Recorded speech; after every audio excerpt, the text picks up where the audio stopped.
The waters of the Sea of Galilee are now at their lowest on record, and officials say, are set to fall even lower. The crisis is both natural and man-made. The water from the Sea of Galilee is being used as a freshwater supply reservoir for Israel.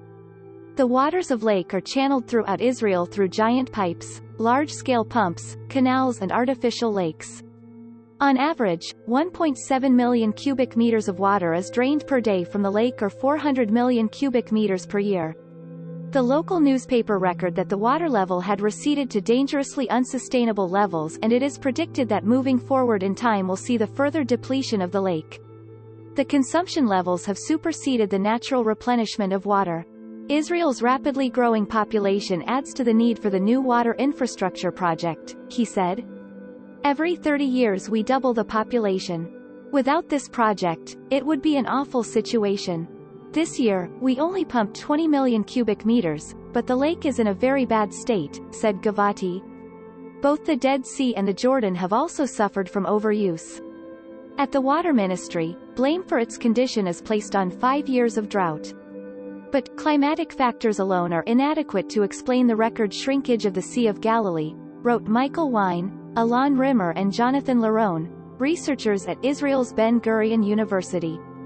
Irrigated agriculture, pumping and diversions are the main culprits, they say in an analysis. And environmentalists note that the more Israel relies on fossil fuels to power its desalination plants, the more its carbon emissions will worsen climate change.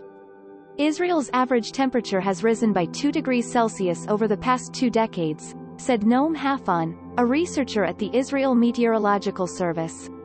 Several scholars in the Muslim world are observing the lake's water levels closely. The drying up of the lake is predicted to be followed by a chain of events that include a grand war and the return of the Christ or Messiah. These scholars want to be the first to welcome Jesus and join his forces to fight against the Antichrist. The Prophet Muhammad said at the end of time, the water from Lake Tiberias would dry up because Gog and Magog will drink it all up when they emerge in the end of times, and this shows the sheer number of them as stated in the Quran. Just watch closely. The Sea of Galilee will dry up soon as Gog and Magog have already started drinking the water.